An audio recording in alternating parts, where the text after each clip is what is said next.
What I want to do, though, in order for us to think these themes through properly, is take something of a step back. Talk, if you like, about why, through historical reasons, we are concerned with what I might call the rise of statute law. Because I think if one looks at simply the volume of statute that is being produced, and one takes a position over the last 100 or the last 50 years, or even the last 20 years, one can see that the business of Parliament in making law has become more and more pronounced. In other words, we're concerned with a historical phenomenon. Now, we could say that this is related, and I think this would explain it, to the way in which Parliament, as a lawmaking body, superintends or oversees the manifold areas of social, economic and political life. That is why the amount of statute law produced by Parliament has increased so markedly over, let's say, the last century, or indeed the last half century. This, I think, has been an important theme in the recent history of British law.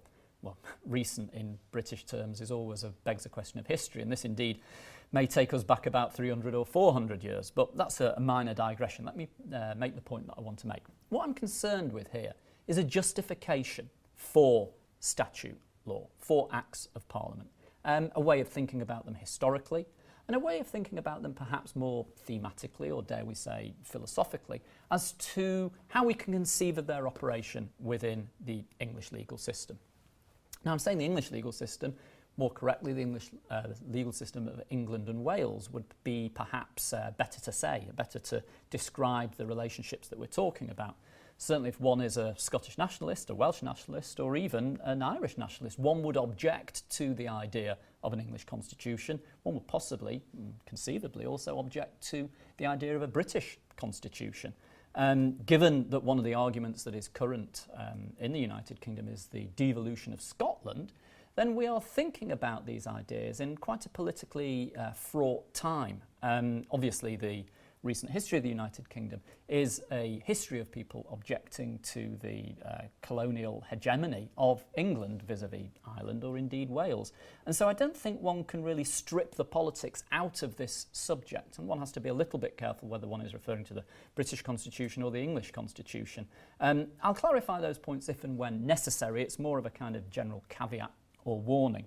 So what I really want to do is pick up on the point about how we can explain and understand the rise of statute law and this concept of sovereignty. And I want to take you back to perhaps one of the most important political texts written in England in the early modern periods, Thomas Hobbes's book Leviathan. Because Leviathan, which was written in the late 1600s, engages with the defence of an idea of sovereignty. Now, very crudely, the idea is that for the maintenance of peace in a political community, we need a single source of power that makes law. And so one can see how Hobbes's concept of the Leviathan, which really reflects historically the aftermath of the English Civil War and Hobbes's desire for civil peace, becomes thought of becomes a more general idea that allows us to think about, defend and justify the sovereignty of Parliament. Certainly later important English writers on ideas of sovereignty, such as Jeremy Bentham and John Austin, who were writing in the mid to late-ish 1800s around these issues, were very much into the idea that what lies behind a legal system is this single source of power, the single source of sovereign power, which, as we're saying in our analysis, is linked up with the idea of Parliament. But we need to pause here and think about another interesting theme. We can't really talk about a major or a general franchise in the United Kingdom until about 1928. Why do I say this? Well, it's a question of who can vote. Certainly if we think of this question purely from the viewpoint of women winning the vote, we couldn't talk of women winning the vote until really about 1928, 1918 arguably, but 1928 women are largely voting in the United Kingdom on the same terms as men. If we go back in time, certainly to the early 1800s, we can see that the right to vote is linked to the ownership of property. If you didn't own property, crudely, you didn't have the right to vote. So what happens, and what's so interesting in this period that we are thinking about, is that through various political struggles, people enfranchise themselves. Now, I know these terms are rather crude, but we could say essentially the working class and women.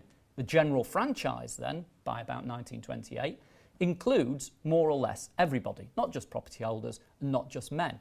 In other words, the notion of parliamentary sovereignty as the overwhelming political and legal power that governs a community, that preserves social peace, political peace, only really becomes linked to a democratic idea which justifies it around, well, the 1930s, let's say. That's when we can speak of the franchise, the right to vote, in a sense that we would really properly understand it today. In other words, the justification for the sovereignty of Parliament doesn't arrive until much later on. And as I said right at the beginning, it's almost as if we're not careful. The idea of the sovereignty of Parliament seems tyrannical. What restraints are there on a Parliament that has supreme power? That's a very pressing question, a question that I will return to. The fundamental justification is that, well, the people put it there. The people can vote Parliament, can vote the controlling party, the controlling political party, out of Parliament in a general election. As I say, that's a very general kind of guideline. So we need to think a little bit more about this idea of how parliamentary sovereignty is justified. But I want to leave that issue a little bit on the back burner for a moment, because I want to return to the theme that I mentioned a little bit earlier on. And that theme is how we can think perhaps not so much historically, but more in legal terms about what we're talking about or thinking about when we think about parliamentary sovereignty. And in doing this, I want to make use of some ideas drawn from the work of H.L.A. Hart, Herbert Lionel Alphonsus Hart, who in the concept of law, which is a major text in English jurisprudence or political philosophy, talks about a way in which, or uses a general idea, which I think is useful to us because it goes a long way to helping us think about what the sovereignty of Parliament or how the sovereignty of Parliament can be understood. Now, Hart's idea in the concept of law is that what lies behind a legal system is a rule of recognition. In other words, a rule that allows us to say, here are the rules of the legal system, as opposed to any other system, social system, economic system, that also makes use of rules. Now, what allows us to say, here are the rules of the English or the British legal system? According to Hart's interpretation of these matters, it's the idea of the Crown in Parliament, or in other words, parliamentary sovereignty.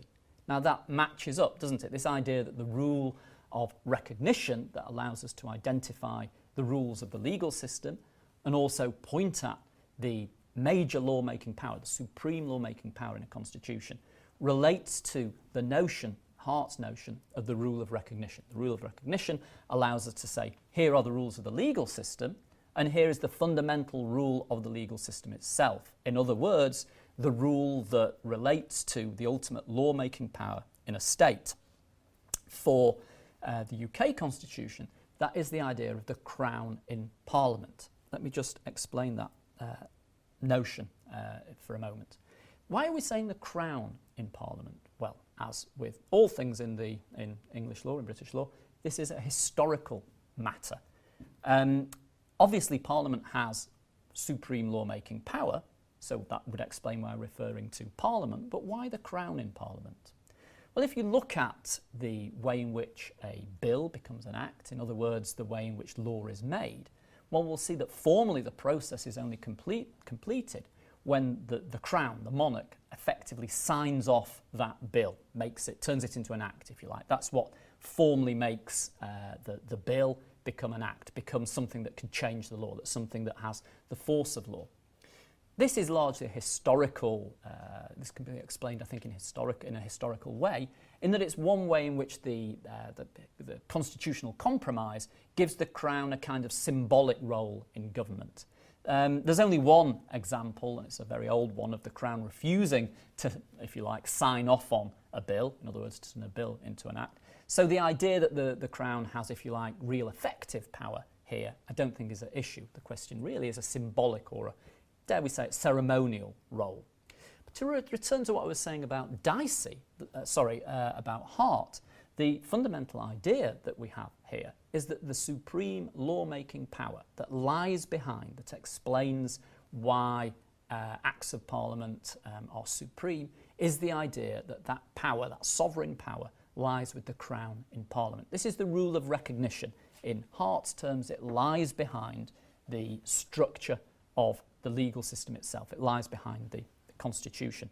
So I might use this idea of the rule of recognition a little bit later on, and certainly if one reads into this subject and if one looks at some of the important precedent cases, one will see that senior members of the judiciary are also making use of this language. So it seems important to me that we are familiar with the concept of the rule of recognition and can understand it as a way of describing parliamentary sovereignty, or the fact that lawmaking power rests with Parliament.